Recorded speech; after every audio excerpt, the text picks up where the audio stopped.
Hello, and welcome to another episode of the Drop In CEO podcast. Time it happens to be live.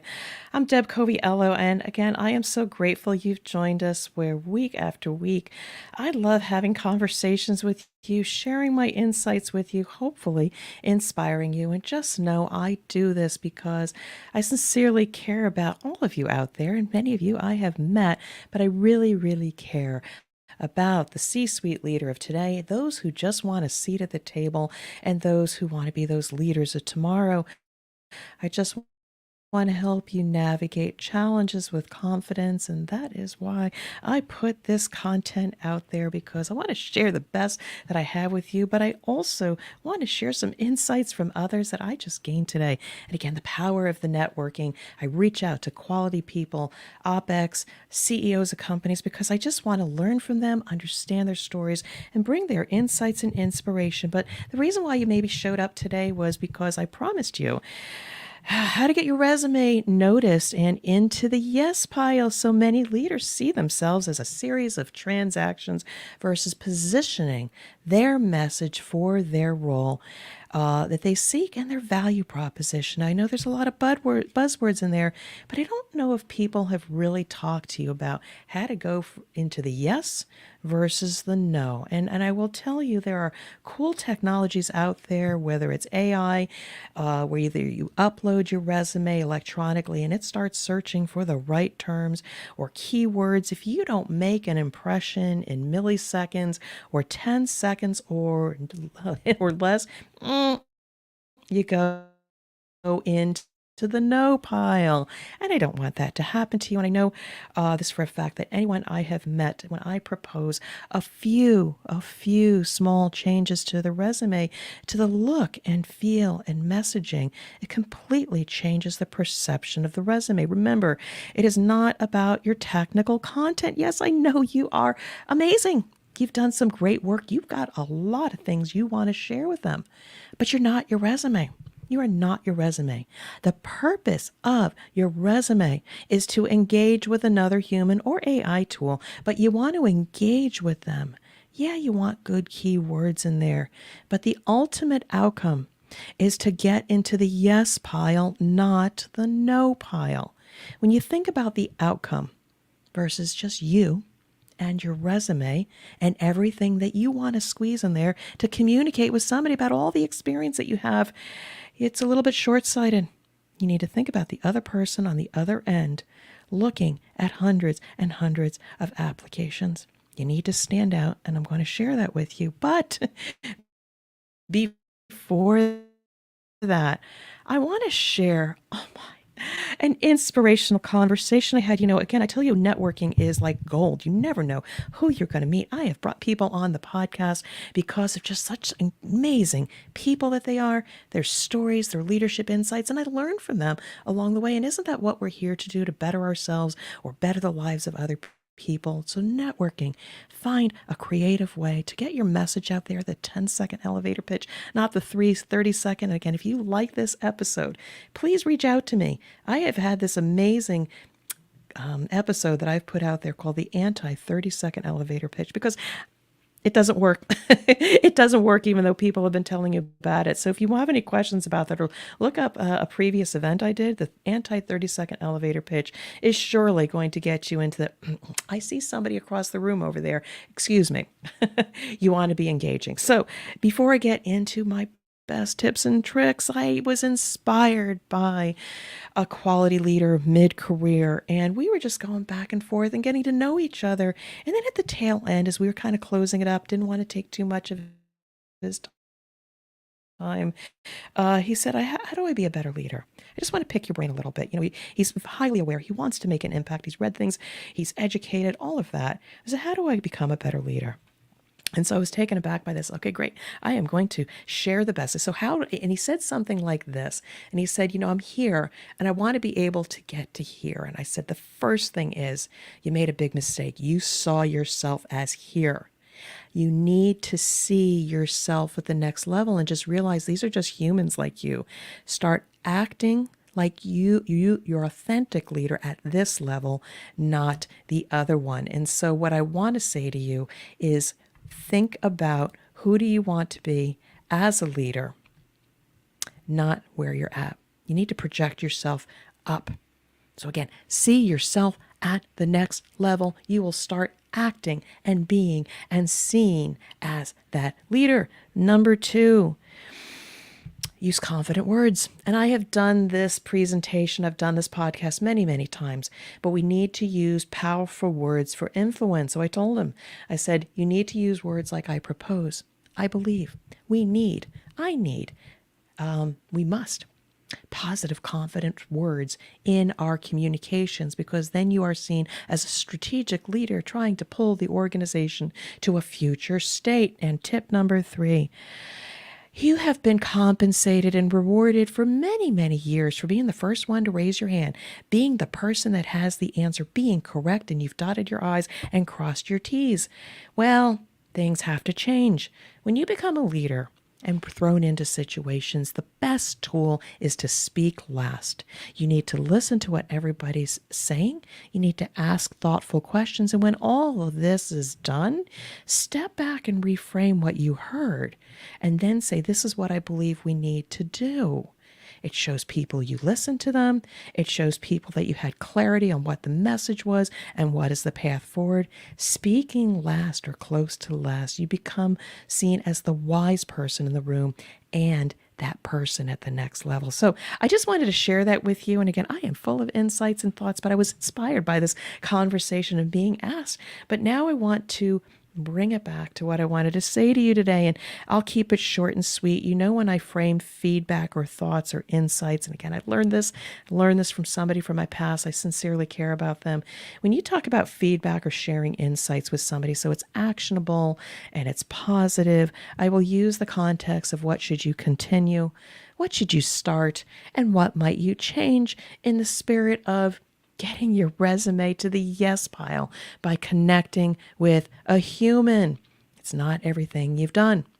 So first of all, continue to have a big headline at the beginning of your resume. Make sure in a paragraph that you clearly have all the key words of what your capabilities are, your competency, and maybe where you're going. Okay? Get that up there, because what happens is if you try to put all the details interdispersed throughout your resume, can't you see from all of these accomplishments, I am a project manager? No, you have to be explicit. Get it in the headline, short, sweet, bolded, concise. Get it up there, because again, somebody's going through your resume really quick and you want to get their attention. What do you start doing? So many people put in their headline those keywords of what they've been doing. I managed this and I directed that. But if they want to be a VP or a CXO, you need to start using words like I am or will be or I want a C-suite level role. If you're looking to go up, you need to be explicit about the future of what you want to transpire when you meet with somebody and go for those opportunities. If you wish and are hoping to get to that next level by submitting your resume for a director level role and you happen to be a manager and all you're talking about is being a manager, I manage this and I manage that, that's all you're going to get. And you're going to go in the no pile. You need to use words like I directed teams and I directed the strategy and I set clear direction about X, Y, and Z. You will be seen, and those buzzwords will say, oh, okay, director, let me put them in the yes pile and I'll come back to them later. And finally, what do you want to change? Change. And what I mean by change is, it's not that it's good or bad, it's just change. We know you're an accomplished person, but what you might want to change is if you are on 2 or 3 pages of your resume, and these days, if you're experienced, it's probably going to be a 2-page resume or CV. You don't want to squeeze everything in there such that they need a magnifying glass or it's, come on. Be sensible. Do you really think somebody is going to read all those words and look for all the keywords to say, yes, that's the person? The outcome, because what happens is going to detract. They're going to put it in the no pile. They're going to put it in the maybe pile. And you know what? They'll never get back to it. They sense you're good. They just don't have time to consume all that content. When you do that, you're saying it's all about me. When you put your resume out there, it's all about the other person. I want to connect with you. I want to be somebody of interest. And so the outcome of that resume, again, it's got to be professional, it's got to be well formed, is you want to engage with somebody and get to the yes pile. You want to be interesting enough so that somebody says, "Oh, I want to consider, let me take a second look." So you might want to peel back or change your resume to not have every single detail. Have somebody look at it and maybe take 3 or 4 bullets and distill it into one bullet, because what you want to do is get to the yes pile. You want to get that interview, and then that's where, when you're speaking human to human, you can just say, "I am a director of people, and let me give you some examples." Okay? You want to change that because, again, I get a resume like that. I know there's a human behind there. There's a really great person, but you're not going to engage me. And so that's what I'm saying. I'm talking about continue to use bullets, everything in the headline, just so that somebody can see what you stand for and what your value is.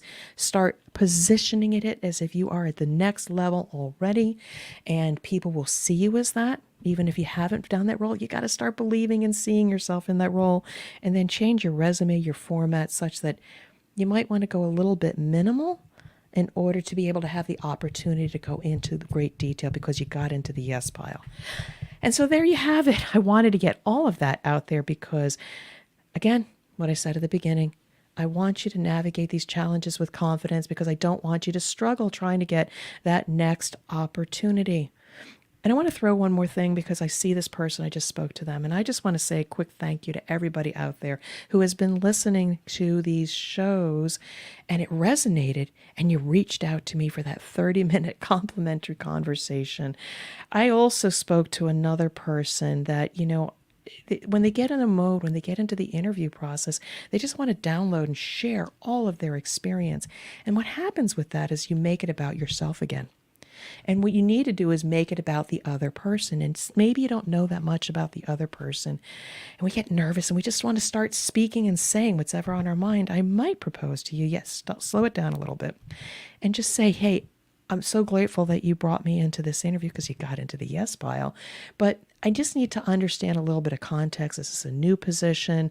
Am I filling a back role? And what do you see as a critical need for this role?"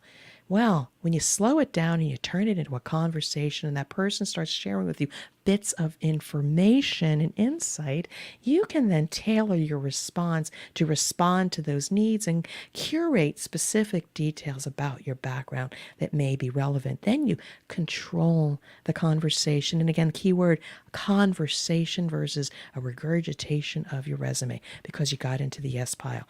So I'm going to bring this to a close here. The reason why I do this, again, I care about you. I want to thank those that have reached out to me and said, "Deb, I want to talk to you just 15, 30 minutes. I care about you. I love getting to know about you. I love creating another person in my network or community. And I try to be of service in that brief moment or maybe even a follow-up conversation." That is the Drop-In CEO. I'm not just here to solve business issues. I'm investing time and energy in you, because I want you to be able to realize those rewards of the work that you do for others, for yourself, and ultimately spend more time doing the things you love outside of your career. Don't want you to struggle. So, thank you for dropping in on another episode of the Drop-In CEO podcast. Deb Coviello here. And so grateful you've joined me again for these conversations. If you've got a topic, I would love to entertain it. If you found this helpful, one other ask, please share it with at least one person who can benefit from these insights, because we're on this world a short amount of time. If we can lift humanity, lift at least one other person, we are, the human race will survive because of it. So anyway, I want to thank you again, and I just want to wish all of you well and much success, and thank you again.